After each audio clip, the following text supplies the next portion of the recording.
우리 찬양팀 너무 은혜스럽습니다.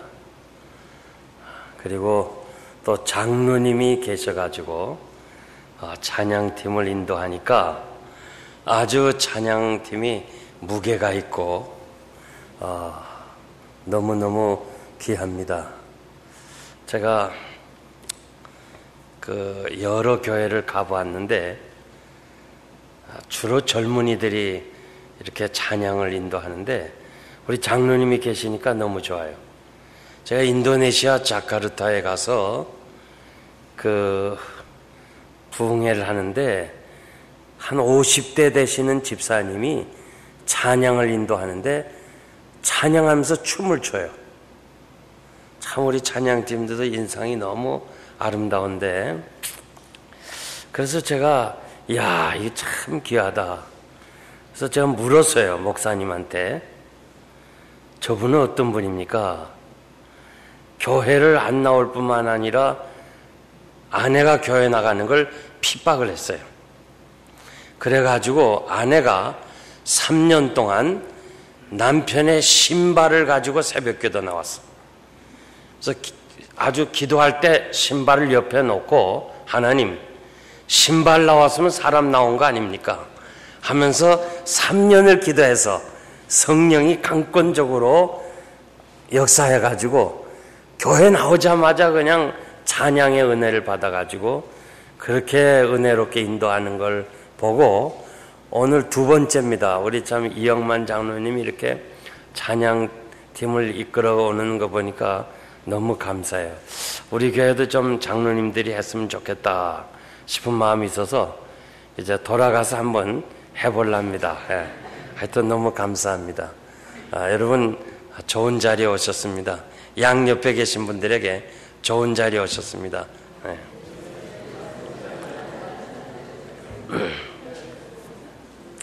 기도하겠습니다. 하나님 아버지, 감사합니다. 웬 은혜며 웬 사랑입니까? 행한 대로 벌하시고 죄대로 갚으신다면 주 앞에 나올 수 없는 저희들, 참으로 이 험악한 세상에서 하나님의 은혜로 여기까지 오게 하시고 새해를 맞이하는 길목에서 우리가 다시 한번 어떻게 하면 하나님 앞에서 바르게 살 수 있을까 말씀을 통해서 가르쳐 주시고 깨닫게 하여 주옵소서. 귀한 권사님 간절히 간구한 기도를 꼭 들응답해 주시고 지금까지 섬긴 것을 주님이 아십니다. 앞으로도 더 많이 섬기도록 영육간의 건강을 더하여 주시옵소서. 사랑하는 성도들의 마음 문 열어주시고 하늘문을 열어주셔서 말씀을 통해서 아멘함으로 이 말씀이 저희 안에 역사가 일어나게 하여 주시옵소서. 예수님의 이름으로 감사하며 기도하옵나이다. 아멘. 우리가 성탄을 우리 참 맞이하고 보냈습니다. 성탄에 대해서 아는 사람은 많은데 믿는 사람이 적어요. 옛날이나 지금이나 성탄은 다 알고 있지만은 믿는 사람이 적어요. 성탄의 참 의미는 성탄이 지난 지금부터 알아야 돼요. 성탄은 뭐냐? 임마누엘이에요. 하나님이 우리와 함께 하신다. 믿습니까? 하나님이 나와 함께 하신다. 예배하러 오는 자는 하나님이 살아계신 것과 예배하는 자에게 상 주시는 이심을 믿어야 된다고 그랬어요. 지금 이곳에 하나님이 살아계셔서 보고 계신다는 이 확신을 가지고 여러분들이 예배자로서 참석해야 될 줄 믿습니다. 홍해를 건넌 사건과 요단강을 건넌 사건, 이 두 사건을 통해서 하나님이 살아계시고 지금도 역사하신다는 것을 믿어야 합니다. 백성들이 홍해를 건넌 후에 여호와를 경외하였다고 그랬어요. 그리고 백성들이 요단을 건넌 후에 하나님이 우리와 함께 하심을 알았다고 그렇게 말씀하고 있습니다. 오늘 저녁에 이 요단을 건너간 사건을 통해서 여러분들은 하나님이 살아계시고 그리고 지금도 역사하신다는 이 확신을 가지고 산다면 여러분들이 세상을 다른 차원에서 살아갈 수 있을 것입니다. 1절 말씀 보니까 여호수아가 아침 일찍 일어나서 시딤을 떠나 요단에 도착했다고 그랬습니다. 아침 일찍 하나님이 약속하셨지만 여호수아를 통해서 가나안을 주시겠다고 약속했지만은 자기가 할 수 있는 일은 아침 일찍 최선을 다해서 섬긴 그런 모습을 볼 수 있습니다. 시편 5편 3절 보니까 아침에 주께서 나의 소리를 들으시리니 아침에 내가 주께 기도하리다. 주님도 새벽 미명에 하나님 앞에 기도한 것을 알 수 있습니다. 하루를 기도로 시작을 하셨습니다. 시편 46편 5절 말씀 보면 새벽에 하나님이 도와주시겠다고 그렇게 약속해 주었습니다. 욥기 8장 5절 보면 내가 만일 하나님을 부지런히 구하며 전능하신 이에게 빌고 또 청결하고 정직하면 내 의로운 집으로 형통하게 하실 것이라. 내 시작은 미약하였으나 내 나중은 심히 창대케 하리라. 여기서 부지런히 구하며 새벽에 구한다 그 말입니다. 아침형 인간이라는 사이쇼 히로시라고 하는 사람의 그 책을 보면은 아버지도 의사고 자기도 의사예요. 그러면서 40여 년간을 환자를 치료해 보았는데 모든 성인병은 한 가지의 공통점이 있다는 거예요. 늦게 자고 늦게 일어나는 거. 그러면서 그분 얘기가 이 생체를 우리 사람의 몸의 구조를 연구해 보니까 해가 지면 자고 해가 뜨면 일어나게끔 만들었는데 이걸 야행성으로 바꿨다는 거예요.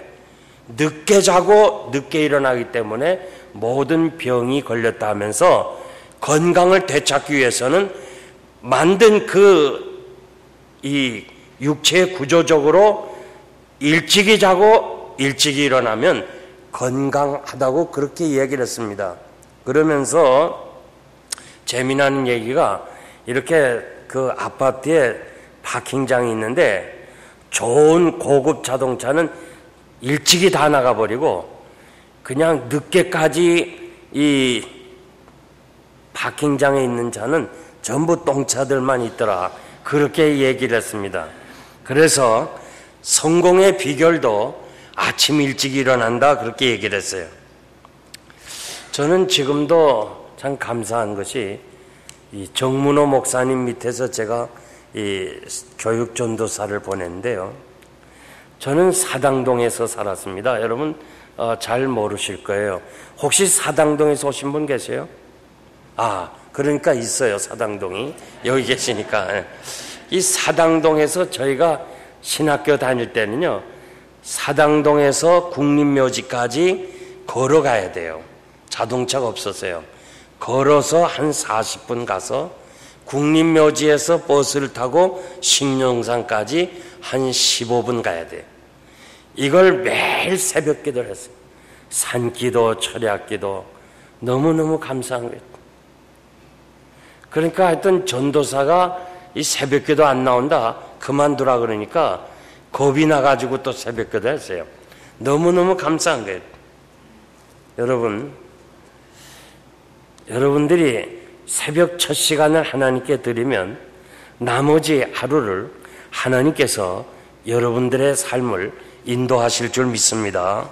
해프타임이라는 책의 저자인 밥 버퍼드는 인생의 전반전은 전략을 짜고 열정으로 뛰어 공을 넣는 그런 성공의 시간이라면 후반전은 성공을 넘어 의미를 삼아야 하는 시간이라고 말을 합니다.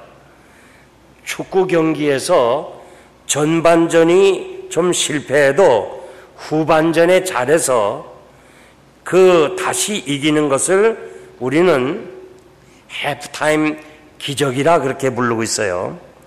이 해프타임, 이거는 나이에 따라서 어떤 분은 30대, 40대 혹은 60대라 이렇게 말할 수가 있는데 저는 이 해프타임을 변화의 삶이라 그렇게 생각합니다.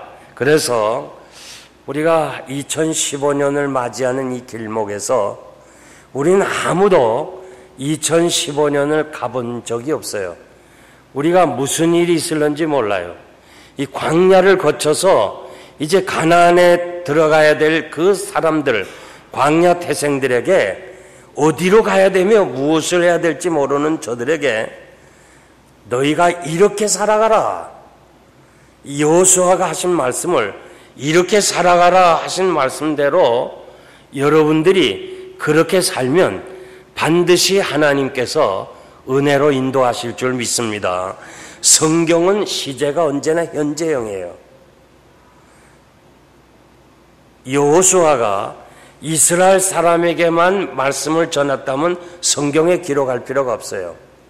오늘 미러키에 있는 여러분들에게 하신 말씀으로 받고 아멘으로 받을 때 역사가 일어날 줄 믿습니다. 그러므로 우리는 이 초행길을 가는데 아무도 전에 가보지 못한 이 길에 무슨 일이 있을는지 모르는데 어떻게 가야 될 거냐? 세 가지 말씀드리는데 언약궤를 쫓아가라. 제사장들이 언약궤를 메는 것을 보거든 그 뒤를 쫓아가라. 그런데 거리를 2000규빗을 간격을 두고 따라가라는 거예요. 혹시 만지다가 죽을까 봐 2000규빗은 떨어지라.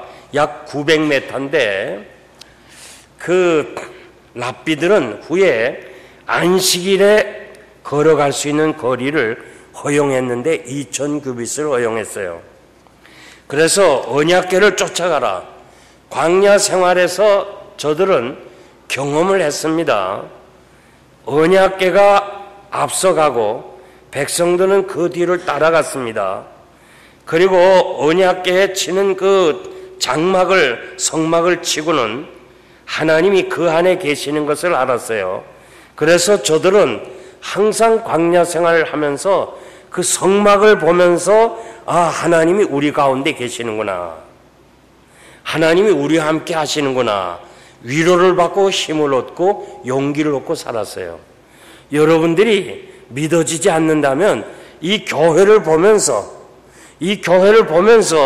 하나님이 여기 살아계시구나. 하나님 중심으로 정말 내 마음에 하나님이 살아계심을 믿고 믿음으로 산다면, 주와 함께 산다면 여러분의 앞날을 하나님이 인도하실 거예요.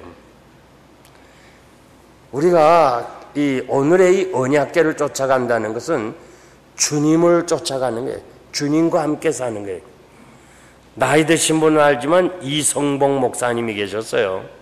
이성봉 목사님은 아주 훌륭한 부흥사인데 그분은 항상 흰 이 두루마리를 입으셨는데 그 추운 겨울에도 이렇게 손을 꼭 내놓고 다녀요. 장갑도 안 끼고. 그래서 목사님 이 손을 좀 주머니에 넣으세요. 추우신데. 이 사람아, 주님이 내 손 잡고 계시는데 어떻게 주머니 넣나?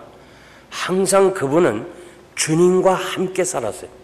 그래서 그 많은 부흥사들이 계시지만은 이성봉 목사님은 정말 한국 교회사에 아름답게 기억되는 그런 귀중한 하나님의 사람이었어요. 여러분, 사람 따라다니지 말아요. 주님과 함께 살아야 돼요. 주님에 향하여 살아야 돼요. 베드로가 주님이 오라고 할 때는 바다 위를 걸을 수 있었지만은 그 풍랑을 볼 때 그는 물에 빠지는 일이 있었습니다. 파란 안경을 끼고 세상을 바라보면 모든 것이 다 파랗게 보여요. 우리가 무슨 일을 당할 때 앞으로 여러분들이 살아가면서 어떠한 시련이 있든지 그 어려울 때에 먼저 하나님 보고 그 다음에 사건을 보면 문제가 없어요. 하나님을 보지 못하는 게 문제예요.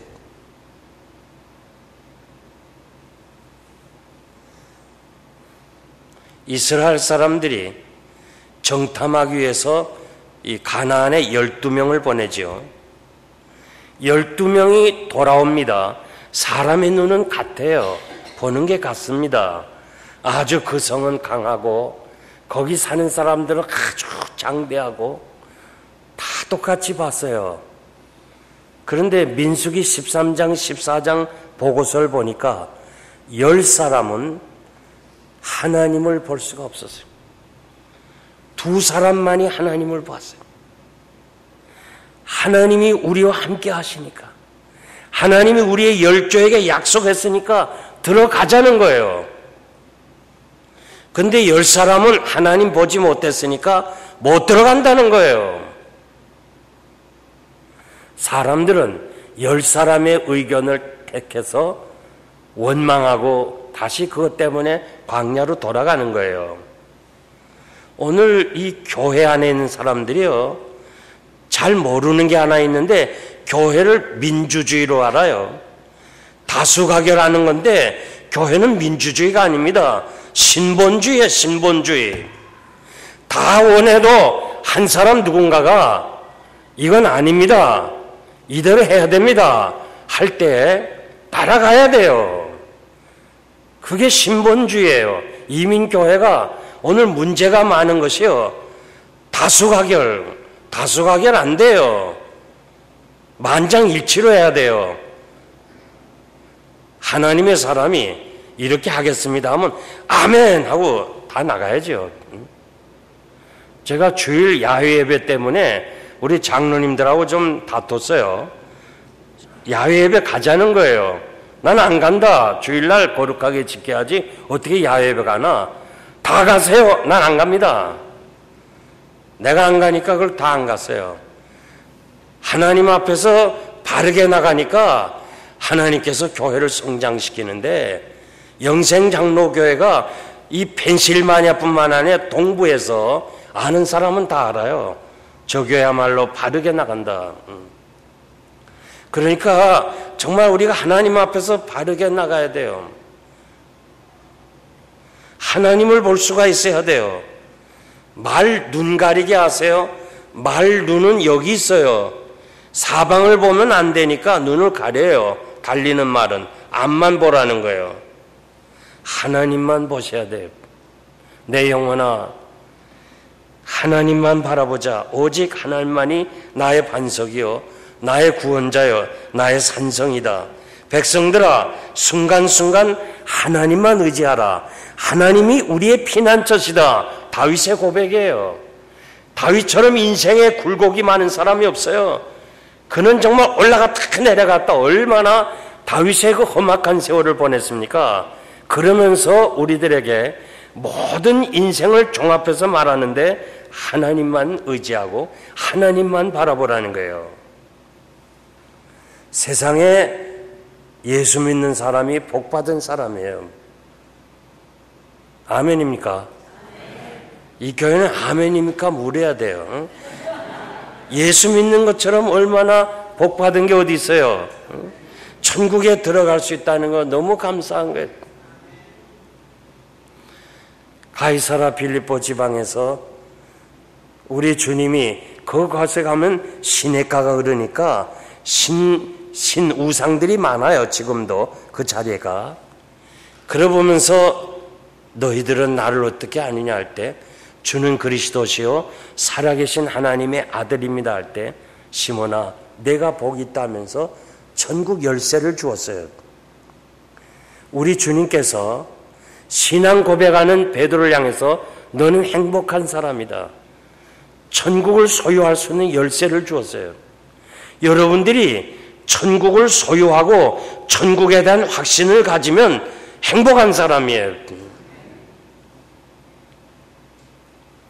우리는 예수 믿는 사람이요, 아직도 유교의 영향을 많이 받아가지고, 유교는 어떤 상태를 말해요. 복을. 집이 크다, 혹은 자식이 많다, 돈이 많다. 야, 복받은 사람인데, 우리 기독교는요 상태가 아니에요. 존재. 예수 믿는 자체가 벌써 축복이라는 거예요. 심령이 가난한 자는 복이 있나니, 애통하는 자는 복이 있나니. 우리 주님이 그 존재를 가리켰어요. 예수 믿는 자를 복이 있다고 그랬어요. 양옆에 계신 분들에게 오늘 부흥회하니까 복받은 사람입니다. 좀 얘기 좀 해주세요.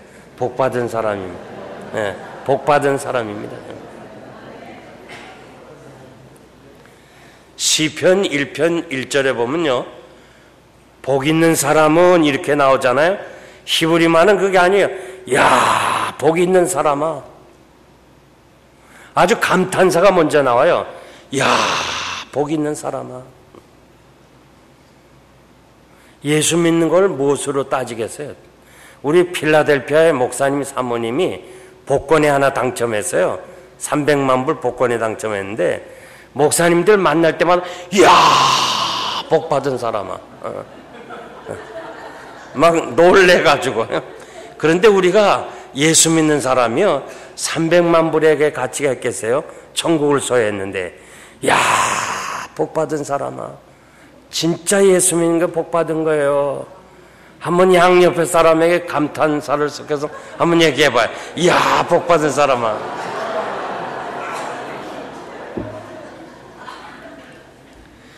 여러분들은 복 받은 사람이기 때문에요, 악인의 꾀를 쫓아가면 안 돼요. 왜 쫓아가느냐? 욕심 때문에 그래요. 사기 당했다, 사기 친 사람도 나쁘지만 사기 당한 사람도 나빠요. 예수 믿는 사람은 사기 당할 수가 없대도요. 각양 좋은 것이 다 하나님께로부터 오는데 뭘 사람 따라가다가 그래요. 죄인의 길에 서지 않는다. 요 선다는 말은 망설인다는 말이에요. 주저한다는 말이에요. 들어갈까 말까, 할까 말까. 우린 망설일 게 없어요. 하나님의 말씀이 들어가라면 가는 거고, 하나님의 말씀이 가지 말라면 가지 말아야 돼요. 이것이 복받은 사람이 할 수 있는 태도예요. 그래서 우리는 어떻게 하든지 하나님 앞에서 바로 살고, 우리 찬양팀 내 한번 물어볼게요. 세 사람 중에 거북이하고 토끼가 경기했는데 누가 이겼어요? 거북이. 머리 좋아요. 이거 옛날 건데, 야,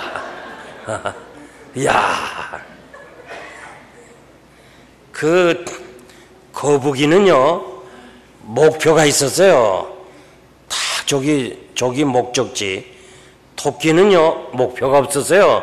있다면 거북이에요. 상대적이에요. 아이고, 저거 어느 세월에 나 따라오나. 그래서 잠을 잤어요. 거북이는 토끼가 목표가 아니에요. 목적지 향해서 느린 것 같고 바보 같고 현재에 맞지 않고 현실에 전혀 아닌 사람들, 그런 사람, 우리는 천국을 향하여 가는 거예요. 오늘 인생들은 목표가 뭐예요? 상대적이에요. 난 저 사람보다 더 큰 비즈니스, 저 사람보다 더 좋은 자동차, 저 사람보다 더 좋은 집, 이것이 세상 사람들의 목표지만요, 우리는요, 천국이 목표라 돼요. 아멘입니까? 천국이 목표예요. 그러므로 우리는 이 세상 사람들하고는 달라요. 우리는 하나님의 나라, 그 의를 위해서 구하라고 그랬어요. 너희는 먼저 그의 나라와 그의 의를 구하라. 그리하면 이 모든 것을 너에게 더하시리라고 그랬어요. 오만한 자의 자리에 앉잖아요. 오만하다는 말은 뭐예요? 하나님이 없다는 자예요. 하나님이 없다 하는 사람하고는요, 사귀어야 좋은 게 하나도 없어요. 저희 교회 대학생이요, 대학에 들어갔다 와서 나한테 만나서 막 울먹울먹거려. 목사님, 난 정말 신앙생활 목사님 말씀대로 하려다 왕따 됐어요 하면서 막 울어요. 야, 울지 마. 왕은 따로 놀아야 돼. 네가 뭐 졸개처럼 놀면 되니? 에? 너는 왕 같은 사람이라고 성경에 돼 있어. 에? 세상에 졸개들하고 놀지 마. 왕이 같이 노는 거 봤어? 왕은 따로 놀아야 돼. 그렇게 위로를 줬어요. 우린 따로 놀아야 돼요. 왕 같은 제사장이에요. 하나님의 백성이에요. 세상 유행 따라가면 안 돼요. 예수 바로 믿어야 돼요. 그리고 하나님 의지하고 가야 되고, 내 신앙 내가 지켜야지 의존적 신앙 가지면 안 돼요. 그래서 정말 우리는 하나님 앞에서 하나님의 살아계심을 믿고 주님과 함께 하나님의 나라, 그리고 말씀대로 살아가는 여러분들이 되시기를 바랍니다. 두 번째, 스스로 성결케 하라고 그랬어요.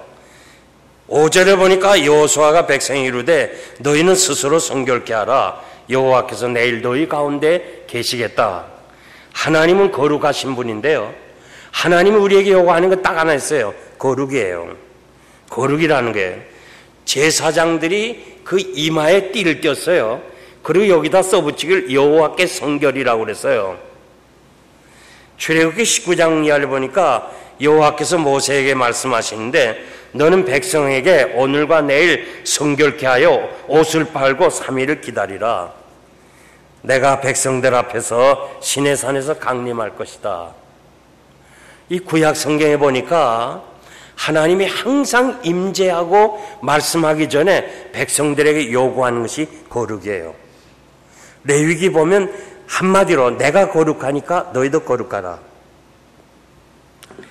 사도 베드로는 오직 너희를 부르시는 거룩한 자처럼 너희도 모든 행실에 거룩한 자가 되라고 그랬어요. 우리 주님이 중보기도 하신 요한복음 17장에 보면 한마디의 중보기도가 아버지가 거룩한 것처럼 저들이 이 땅에서 거룩한 사람이 되게 해달라. 디모데후서 2장 20절 보면 큰 집에는 금과 은의 그릇과 또 나무와 질그릇 있고 귀하게 쓰는 그릇, 천하게 쓰는 그릇이 있지만은 누구든지 자기를 깨끗하게 하면 주인의 쓰심에 합당하여 모든 선한 일에 예비함이 되리라. 그릇이 깨어져도 좋아요. 깨끗하면 된다고 그랬어요. 깨끗한 그릇을 우리 하나님이 사용하신다고 그랬습니다.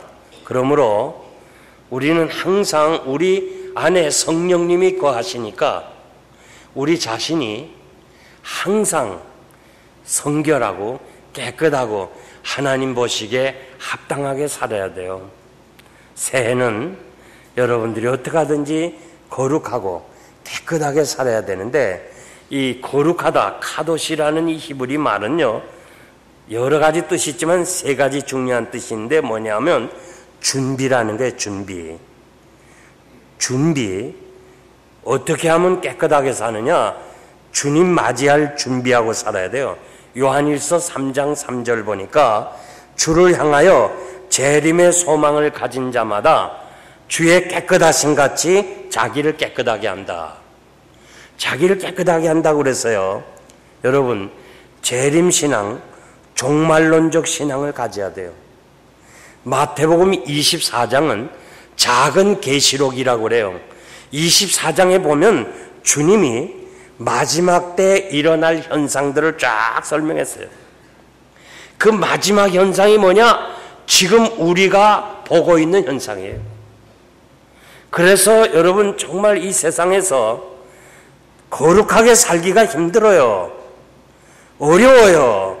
보는 것이 죄요, 듣는 것이 죄뿐인 세상에서 거룩하게 살기가 어려운데 우리가 재림신앙, 종말론적 신앙을 가지고 살면 이 땅에서 거룩을 유지하고 살아갈 수 있어요. 오늘 주님이 오시지 않을까? 오늘 밤에 주님이 오시지 않을까? 주님을 재림하는 재림의 주님을 맞이할 수 있는 우리 성탄절을 보냈어요. 오실 메시아에 대해서 예언한 그대로 오신 그 성탄을 우리가 축하했는데 여러분 성탄을 통해서 우리가 뭘 깨달아야 돼요? 예언대로 오셨던 주님, 이제 예언대로 다시 오실 주님을 믿어야 돼요. 적어도 오늘 저녁 참석한 여러분들은 성탄의 의미는, 진정한 의미는 성탄을 보내고부터 시작이 돼야 돼요. 그러니까 이번에 이 집회를 통해서부터 여러분은 성탄의 의미를 알아야 되는데 성탄의 의미가 뭐예요? 다시 오실 주님을 기다리는 거예요.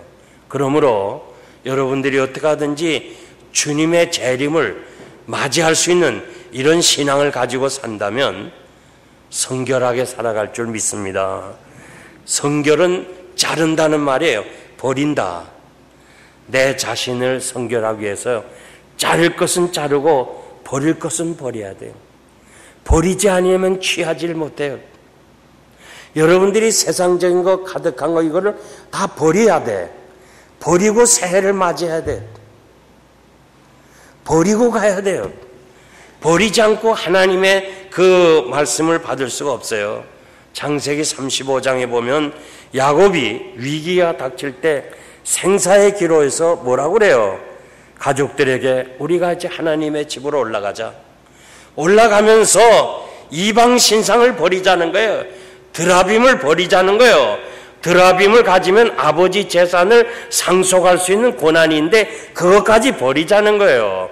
버리고 우리가 하나님 앞으로 올라가자는 거예요. 여러분, 신앙생활에 방해가 되는 건 버려야 돼요. 오늘 이해가 가기 전에요. 우리 주님이 여러분의 집을 신방하셔가지고 버릴 것은 버려야 돼요. 제가 처음으로 이렇게 신방을 갔더니 그 한 벽에 이 양주병으로 꽉 찼어요. 그래서 양주 하십니까?만 물었어요. 하지 말라면 교회 안 나올 것 같아서 양주 하십니까? 하니까 대답을 안 해요. 그 다음에 두 번째 이듬해 가니까 병풍을 쳤어요. 병풍. 거기 병풍을 쳤어요.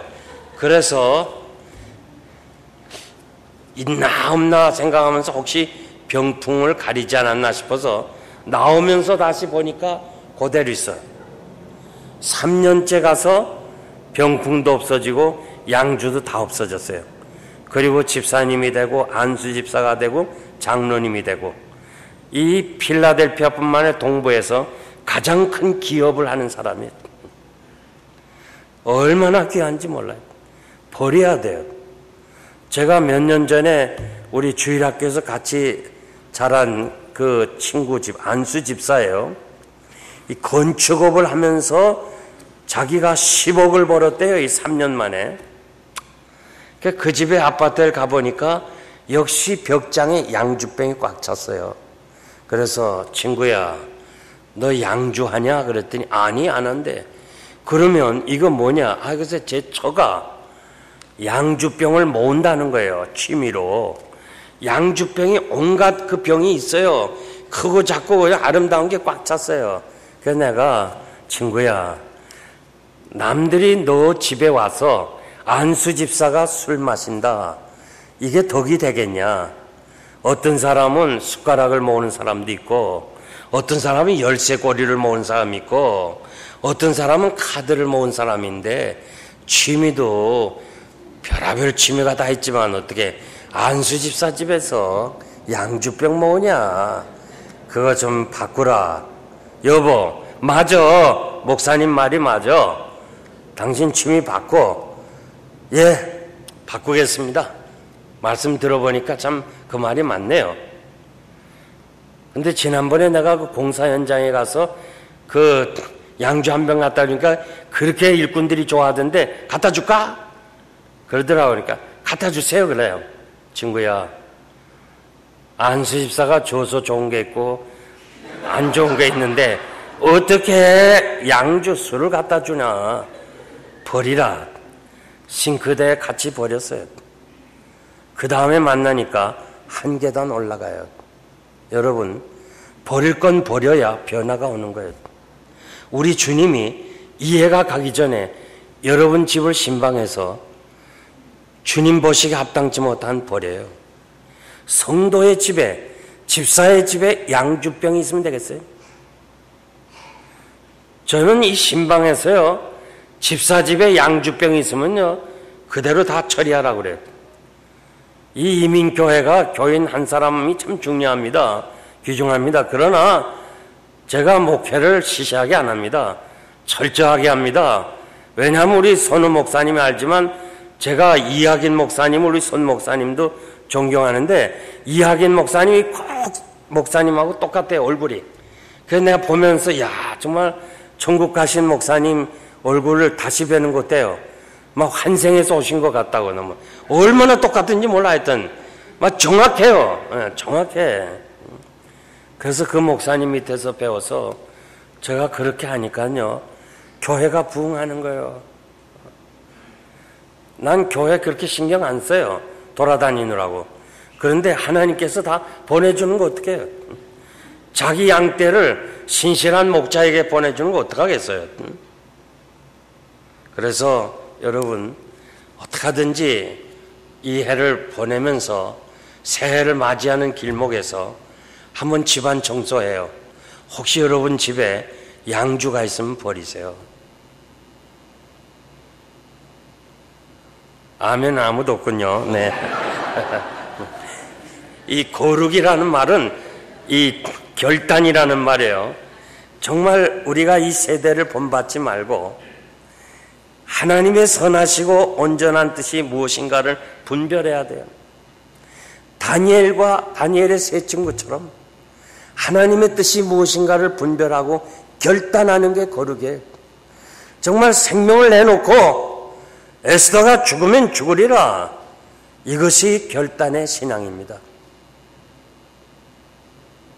전 잠시 오늘 식사하면서 우리 선우 목사님에게 주일날 학생 시절 때 그 교회 안 가고 학교 안 가고 교회 나와서 그랬다 하면서 그 학생 시절부터 그렇게 하셨는데 정말 제가 모셨던 정문호 목사님도 학교에서 태학을 맞았어요. 주일날 안 나온다고.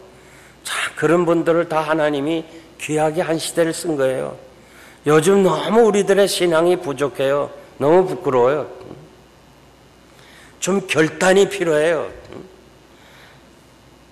재작년에요, 필라델피아 교회협의회가 주관하는 1년에 한 번씩 그 부흥회가 있는데, 교회협의회가 그 원파련 목사님이라는 분이 이제 저희 교회를 대개 교회협의회 하면 저희 교회에서 하는데, 와서 그 목사님이 하시는 얘기 중에 제가 정말 가슴에 칭하고 지금도 담아있는 은혜 받은 그 이야기가 하나 있는데요. 이분 목사님 말씀이 그 박정희 대통령이 이렇게 혁명을 일으키고 자기가 청와대 대통령이 되고 나서 그 군 단장들, 소장, 중장들, 사령관들, 자기를 도와준 사람을 다 청와대에 불렀대요. 혁명 동지죠. 그리고 혁명하는데도 그냥 묵인하고 가만히 있었던 사람, 그런 사람들이 군대를 동원하면 안 되는데, 그래서 자기를 협력해 주는 사람들을 다 청와대에 불러서는 이 축배를 들면서 그 박정희 대통령이 다 이 술 한 잔씩 줬대요. 그런데 거기에 홍성철 장군이라는 사람이 술을 불래니까 각각 콜라를 주세요 그러더래. 그래서 아이 사람아, 애들처럼 무슨 콜라야, 각각 부탁합니다, 콜라를 주세요. 2번 얘기를 해도 콜라 주세요. 왜 그래? 제가 2년 전에 교회에서 집사를 받으면서 하나님과 약속을 했습니다. 술 안 먹기로 약속했습니다. 하나님과 약속한 거기 때문에 콜라를 주세요. 다 술 마시고 있는데 이 사람 혼자 거절하니까 박정희가 기분이 나빠서 3번째 또 붙들어. 각각 제발 콜라. 4번째 하니까 안 되니까 술을 얼굴에 확 붙들어요 박정희가. 그러면서 그냥 기분이 상한다고 그 잔치를 배려놓고 나가버리더래. 그러니까 그냥 생각해 보세요. 그 분위기가 정말 자축하는 분위기에서 한 사람이 그렇게 4번이나 대통령이 주는 술을 거절했으니, 옛날 같으면 왕이 주는 술을 거절했으면 먹다는 거예요 이거. 요즘은 세월이 좋아서 그러진 않지만 기분 나빠서 들어가 버리더래요. 그러니까 이 사령관들이 말이요, 아니 당신 서리 집사 2년 가지고 그래? 난 안수 집사다. 난 장로다. 아, 이거 마시고 회개하면 되지 말이지 뭘 그거 가지고 그렇게 하냐고. 그래가지고 이 홍 장군이요, 내가 괜히 왔다. 여러분 알잖아요. 별 떨어지는 거 다 친구들이 너 이제 끝났다, 군복 벗어야 된다 그러면서 막, 그래서 그 별 따기가 어려운데 2개 딴 거를 하루아침에 군복을 벗어야 되니 그냥 집에 돌아가면서 너무 마음이 아파가지고 집에 들어갔더니 아내가 얼굴 보면요 정말 기운 다 빠졌을 거 아니에요. 여보, 오늘 청와대에서 무슨 일이 있었어? 아니야, 아무것도 없었어. 괜찮아. 근데 왜 그래 얼굴에? 아니, 아무것도 없었대도. 근데 잠을 못 자는 거예요. 잠자겠어요? 별 떨어지는데. 그래가지고 그냥 자꾸 잠을 설치니까 아내가 일어나더니 왜 그러냐고 좀 얘기해보라고. 뭔가 잘못한 거 있냐? 왜 이렇게 당신 속여? 얘기를 했어요. 그래서 나 이제 결심해서 군복을 벗어야 돼. 그러니까 아내가 여보 잘했어. 정말 당신 훌륭해. 잘했어. 네. 아멘 한 사람만 복 받으세요. 예, 여기 아내들 계시지만요 남편들의 격려가 필요해요. 아무리 부족해도요 가정에 돌아와서는 남편들은 아내에게 인정받기를 원하는 거예요. 칭찬은요 심장병도 고친다고 그랬어요. 자꾸 혈압 오른다고 그러지 말고 칭찬해줘요. 격려해주고. 응? 그러면서 이 아내가 당신 잘했어. 군복 벗어 좋아. 성직 잃어버리지 않은 거 감사해. 그러면서 두 사람이 함께 울었답니다. 아내의 격려가 필요해요. 아마 웬만한 사람 같으면 여기 아멘 한 사람 제외하고는요 당신 만약 그렇게도 그럴 수 있어. 그냥 잠깐 마시고 회개하면 됐지 말이야. 별 두 개가 뭐야? 응? 어떻게 이렇게 융통성이 없어? 그럴 텐데요 이 아내는 잘했다고 격려해 주는 거야. 응? 우리가 성직을 잃어버린 거지 않는 거 하나님께 감사하면서 두 사람이 막 울었답니다. 그리고 한 주일이 지나니까 청와대에서 부르는 거예요. 다시 박정희가. 그래서 여보 내가 오늘 가서 이제 군복을 벗을 테니까 마음 단단하게 벗으세요. 벗어요. 나는 당신이 자랑스러워요. 응? 벗어도 좋아요. 우리가 하나님 앞에서 성직을 약속했으니까 그게 최고지요. 그래서 남편을 힘을 주는 거예요. 남편이 당당하게 대통령한테 가서 자기가 신앙 고백도 하면서 군복을 벗으려니까 박정희가 별을 하나 다시 달아주더래요. 그러면서 이왕 믿을 바엔 당신처럼 믿어야 된다. 내가 그날 보고 놀랬다는 거야. 예수를 믿으려면 그렇게 믿어라. 그래서 별을 하나 더 땄다는 거예요. 난 그것을 들으면서요 박수 줄 건 없어요. 난 그래서 그 얘기 들으면서요 얼마나 감동이 오는지요. 야, 예수 믿으려면 저렇게 믿어야지. 오늘 정말요 제가 목사면서요 평신도보다 제가 못할 때가 너무 많아요. 참 30-40년 한 길을 갔지만요 난 아직도 목사가 이래야 되나 내 스스로를 반성할 때가 많은데 정말 여러분 거룩해야 돼요. 뭐 조그만 이해관계 때문에 거짓말하면 안 돼요. 하나님의 면전에서 살아야 돼요. 그래서 아닌 건 아니어야 돼요. 응? 교회가 세속화되면 안 돼요. 오늘 우상이에요. 우상. 사람 많이 모으는 게 오늘 목사님들의 우상이에요. 어떻게든지 성공하려고. 우리는 목회는 성공 안 해도 좋아요. 바른 길을 가야 돼요. 목회는 하나님이 축복하시면 되는 거고 그렇지 않으면 안 되는 거예요. 그래서 여러분 새해는요 우리 정말 좀 성결해야 돼요. 거룩해야 되고 말 한마디도요 정말 신앙인으로서요 믿음 생활 바로 해야 돼요. 제가 사할린에 갔는데요 사할린에서 제가 설교하는데 그러니까 고려인으로 표시를 할 수밖에 없죠. 그 권사님이 이렇게 저를 통역을 해요. 통역하는데 그분 얘기가 이렇게 말해요. 우리 시아버지는 작은 예수님이었다 이렇게 얘기해요. 작은 예수님이었다. 며느리가 시아버지를 작은 예수라 얼마나 듣기 좋아요. 그래서 내가 끝나고 물었어요. 아니, 그 좀 더 구체적으로 얘기해 달라니까 자기는 예수를 안 믿었대요. 근데 우리 아버지, 시아버지는 예수 믿고서 일제에 징용을 왔는데 배급 주는 거, 그 배급 주는 것을 아껴가지고 불쌍한 사람을 논아줄 때 이 며느리 자기가 아주 못마땅했대요. 어떻게 자기 먹을 것도 없는데 그거를 먹지 않고 모았다가 불쌍한 사람 주고 뭐 비누니 뭐니 배급한 거 그런 걸 다 논아주면서 사랑을 베풀어서 도대체 우리 시아버지는 어떤 사람인지 모르겠다고 그랬는데 나중에 이 사람이 시아버지가 이제 한국하고 이렇게 관계가 되면서 우리를 한국 땅으로 보내달라 데모를 했대요. 데모를. 그래가지고 결국은 그래 가라 하면서 이북으로 다 보내고 자기는 공산당원 선전원이었대요. 그래서 이 며느리에게 너는 네가 선택하라. 여기 있을래? 북한으로 갈래 때 난 여기 있겠습니다.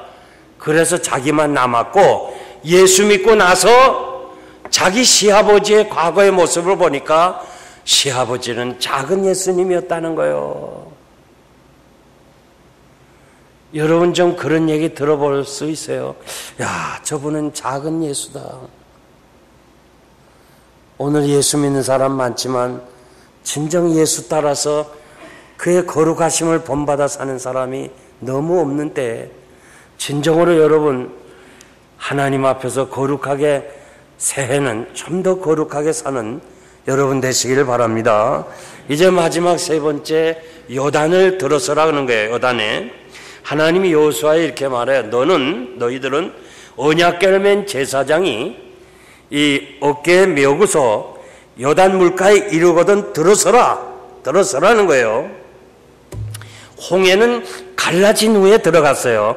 그러나 요단강은 물이 창일할 때 들어간 거예요. 그래서 저는 홍해를 걷는 사건보다 요단을 걷는 사건이 더 위대하다고 생각해요. 갈라지고 가는 것이 아니라 물이 창일한데도 언약궤를 메고 제사장은 말씀대로 순종하고 들어섰어요. 이것이 임마누엘 신앙이에요. 그런데 성경에 보니까 이 제사장들이 언약궤를 메고 그냥 지나간 게 아니라 백성들이 다 지나가도록 그 물 가운데 있었어요. 60만 우리가 1730명 60만 1730명이 애굽을 나오니까 그게 장정만 나왔으니까 아내자들까지 다 하면 100만이 넘을 거예요. 100만이 넘는데 한 사람당 간격이 1m씩만 계산하면요 22마일 거리고 5시간 걸리는 거예요. 그러니까 5시간 그 요단강 물 가운데 쓴 거예요. 대단하지 않아요? 죽으면 죽으리라는 거예요. 이것이 믿음이고 확신이고 임마누엘 신앙이에요. 그러니까 법궤를 가졌으니까 하나님의 임재를 가졌으니까 하나님이 나와 함께 하시니까 결과적으로 문제없다 이거예요. 이런 신앙을 우리가 가지고 있어야 돼요. 우리가 금년에도 그렇지만 내년에도요. 우리 앞에 요단을 건너야 될 문제가 있을 거예요. 그럴 때 하나님이 여러분과 함께 하시니까 건너는 거예요. 그 유태인들은요. 제가 그걸 가져오지 못했는데 기파라는 게 있어요. 기파. 빵모자 아세요? 유태인 남자는요. 다 빵모자를 썼어요. 내가 그걸 꼭 가져왔어야 되는데 이거 안 가져왔어요. 그 빵모자인데 그게 뭐냐면 기파라는 것인데 하나님이 나와 함께 하신다 그런 뜻이에요. 그래서 유태인 남자들은요. 다 그걸 써요. 하나님이 너와 함께 하신다. 애들도요. 불구자가 태어나잖아요. 그 머리 씌워주면서 하나님이 너와 함께 하신다. 그러니까 얘네들이 하나님이 자기와 함께 한다는 이 확신을 가지고 성장했기 때문에 모든 것을 할 수 있다고 믿어요. 바로 이것이 신앙이에요. 여러분, 성공의 비결은 하나님이 함께 하시는 것을 확실히 믿어야 될 줄 믿습니다. 하나님이 다윗과 함께 하심으로 점점 강성해졌다. 사무엘하 5장 16절에요. 솔로몬과 함께 하시니 심히 장대하게 되었다. 역대하 1장 1절이에요. 여호수아와 함께 하시니까 그의 명성이 온 땅에 퍼지니라. 여호수아 6장 2절이에요. 그러니까 하나님께서 함께 하실 때 놀라운 축복. 왜 요셉이 그렇게 형통했어요? 하나님이 함께 하시니까. 여러분, 성탄의 의미, 임마누엘, 하나님 우리와 함께 하신다고 그랬죠. 여러분, 지금 여러분을 하나님이 함께 하실 줄 믿습니다. 이 신앙 꼭 붙잡고 사세요. 유태인 정신과 의사 빅토르 프랑클은 게슈타포에 의해서 아우슈비츠 수용소에 들어갑니다. 저는 그 아우슈비츠 수용소에 가봤어요. 폴란드에 있는데 진짜 잔인한 사람들이에요. 그 독일의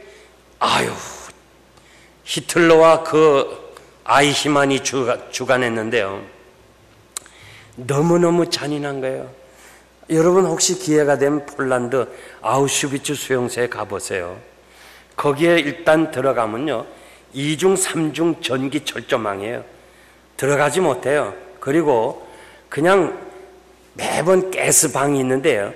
가스방이 우리 국민학교 교실만 해. 초등부 교실만한 거기에 꽉 집어넣고 목욕하라고 그래갖고는 밖에서 문 걸고 가스를 내려서 죽이고 그 다음에 다시 물로 씻고 그 사람 시체를 가지고 한 그런 것들 다 거기 있는데 이 빅토르 프랑클은 거기서 자기들이 다 뺏겨요. 예를 든다면 의사 면허증도 뺏기고 결혼 반지도 빼앗기고 다 빼앗아요. 그런데 빅토르 프랑클은 이렇게 말해요. 그래, 너희들이 다 뺏어가라. 그런데 내 마음에 있는 임마누엘, 하나님이 나와 함께 하시는 건 빼앗지 못한다. 다 빼앗겨도 하나님이 나와 함께 하신다. 이것 가지고 아우슈비츠 수용소에서 살아남았다는 거예요. 성도 여러분, 앞으로 우리가 가는 초행길에서 잃어버릴 때 있고 정말 어려울 때 있지만은 하나님이 여러분과 함께 하신다는 것을 잊지 말기를 바랍니다. 여러분, 말씀에 순종하는 것만이 순종이 아니에요. 여러분의 현실을, 무슨 현실이든지 그 사건은 우연이 아니고 하나님의 섭리와 하나님의 뜻대로 되어지는 그 섭리 중에 하나예요. 그렇기 때문에 그 현실을 그대로 감사함으로 받는 자체가 순종하는 거예요. 말씀에만 순종하는 것이 아니라 우리 장로교는요, 하나님의 절대 주권을 믿어요. 그리고 하나님이 하시는 섭리를 믿어요. 우리는 아플 때도 있고 병들 때도 있고 가난할 때도 있고 정말 가정에서 정말 자녀가 세상을 떠나는가 이런 어떤 어려운 문제가 있을 때 그 상황 그대로 하나님이 하시는 일 앞에 감사함으로 받는다면 거기에 놀라운 기적과 축복이 있을 줄 믿습니다. 지구촌에 사람이 살고 있는 지구촌에 가장 높은 곳에 사는 사람, 티베트 고원의 꼴라 란둥이라는 6,300m 지점, 한라산의 3배예요. 여기에 KBS 취재팀이 갔어요. 지구촌에서 제일 높은 데 사는 사람이에요. 6,300m. 저는 3,000m까지는 한번 갔댔어요.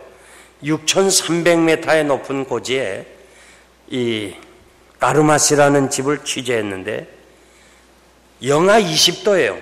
카메라 작동이 안 돼요. 그런데 밤중에 저녁 먹고 나더니 까르마시가 기자들 보고 당신들이 여기서 텐트 안에 살라. 그리고 담요 한 장 가지고 나가더래. 어디 가십니까 하니까 양떼를 지키기 위해서. 양떼를 지키기 위해서 그 추운 겨울에 양떼 들틈에 가서 담요 한 장 가지고 영하 20도에 잠을 자더라는 거예요. 그것이 방영된 적이 있어요. 여러분, 가르마시는요, 배운 것도 없고 아는 것도 없고 그러나 하나하나 자기 양떼를 자기가 지켜야 된다. 그걸 안다면 우리 주님이 가르마시보다 못하겠어요? 나는 선한 목자라. 선한 목자는 양들을 위해서 희생한다. 아무도 내 손에서 빼앗을 자가 없다. 우리가 앞으로 살아가는 동안 우리 주님이 여러분들의 목자가 될 줄 믿습니다. 주님 바라보고 믿음으로 사시옵시오. 우리 앞에 요단강이 있다 할지라도 주님이 나와 함께 하시니까 들어서요. 들어서는 거기에 기적이 있어요. 저는 이 예배당도 참 아름다운데요. 저희가 교인 한 90명 될 때 예배당을 건축해서 3만 불 가지고, 그러면서 정말 저는 그때 기적을 체험했어요. 무슨 기적이냐? 하나님이 살아계신 것을 기적했어요. 그걸 체험했어요. 야, 하나님이 이렇게 살아 역사하시는 거예요. 저는 제 아내하고 몇 번 이런 얘기도 했어요. 하나님이 어떻게 우리에게 역사하시는가 한번 보자. 정말 하나님께서 엘리야를 까마귀를 통해서도 역사하신다는데 그거 한번 우리가 어떻게 섭리하는가 한번 보자. 야, 놀라워요. 이민교회 목사가 앞장서지 않고 되는 일이 있어요? 정말 모든 것을 다 바쳤어요. 하나님께서는요, 생각까지 은혜를 주신 거예요. 제 아내가 살림은 살아야 될 거 아니에요. 먹고는 살아야 될 거 아니에요. 어느 날 날 보고 그래요. 목사님, 난 두렵습니다. 뭐가 두려워요? 난 기도는 안 했는데 생각은 했다는 거예요. 이게 필요한데 생각만 해도 은혜 주시는 거예요. 이야, 놀라워요. 놀라워. 그래서 제 아내가 두려워하길래, 여보, 앞으로는 생각도 좀 생각해서 해. 함부로 하지 말고. 얼마나 간섭을 하시는지요. 예를 들면 우리가 전기담화가 필요해요. 전기담화 살 돈이 없어요. 가게 신방하는데 어떻게 미리 한 것처럼 전기담화까지 주는 거예요. 그리고 그 작정헌금을요, 저는 우리가 작정할 때마다 우리 당의원들 앞에 놓고 제가 제일 먼저 해요. 아주 막 올려서 작정해요. 그리고 다 페이퍼 돌려요. 왜? 내 마음속에 그래도 나보다 다 돈이 많을 테니까 내 밑에는 안 하겠지, 그런 뜻에서 제일 먼저 해요. 돈 나 없어요. 해놓으면요, 야, 하나님께서 이상하게 채워주셔요. 하여간 신방 가면요, 먹을 거 뭐가 다 얼마나 주는지 몰라요. 너무 잘 살았어. 요즘 안 줘요. 옛날엔 그렇게 잘 주더니. 하나님께서 그렇게 역사하는 거예요. 그래갖고요, 아주 강하고 담대함이 생기고, 야, 하나님이 살아계시구나. 내가 사실 보수신학이 좋아서요, 사당동, 우리 자매님 알지만 사당동 신학을 7년 다녔어요. 그 사당동에요, 여자 없이는 살 수 있지만 장가 없이는 못 산다는 그 진흙탕이, 거기 뭘 좋다고 가요? 딱 보수신학 하나 때문에 거기 7년을 다녔어요. 그 먼 거리에요. 저 서울 지역 아는 사람은 장승배기에서부터 걸어가야 돼요. 저 숭전대학을 넘어서, 아니면 저 봉천동을 해서 그 장승백에서 걷는 게 1시간 반쯤 걸어요. 난 그때 하도 많이 걸어. 지금 안 걸어요. 그래서 다 걸었으니까 그때. 예. 보수신앙이 좋아서. 제가 웨스트민스터에서 11년 반 공부했어요. 왜 공부하냐? 유일하게 웨스트민스터 신학교가 보수신학이에요. 거기서 석사와 박사학위를 받았어요. 그런데요, 진정으로 내가 확실히 깨달은 것은 성전 건축하면서 11년 반 동안 예배당 짓고, 교육관 짓고, 체육관 짓고, 선교관 강당을 짓는 이 역사, 4가지 역사를 11년 반 하면서요, 야, 하나님이 살아계시구나. 그러니까요, 하나님이 살아계신다, 이 확신을 가지니까 나를 가만히 안 두고 전 세계 다니면서 복음을 전하게 하세요. 그 이 자리에 제가 다시 섰는데요, 내가 여러분들에게 꼭 부탁하는 것은 그냥 희미한 것처럼 그러지 말고 정말 하나님이 지금도 살아서 역사하시는 것을 확실히 믿고 새해는 더 믿음으로 승리하시길 바랍니다. 이제 결론적으로 말씀드리겠습니다. 독일의 어느 마을에 아버지에 대한 존경심을 가지고 성장한 유대인 소년이 있었는데 유대교 신앙으로 열심히 성장했어요. 그런데 10살 되던 해에 아버지가 그 시골에서 나와서 도시로 오면서 루터교로 가는 게 루터교로. 아버지, 우린 유대인 아닙니까? 이 주이시 회당을 찾아야지 어떻게 루터교 큰 교회로 개종합니까? 잔소리하지 마. 큰 교회 가야 아빠가 장사가 돼. 그래야 돈 벌을 수 있어. 무슨 잔소리야? 하면서 이 아이가 억지로 루터교로 나가요. 그러면서 아버지가 무서우니까, 유대인 아버지 무섭잖아요.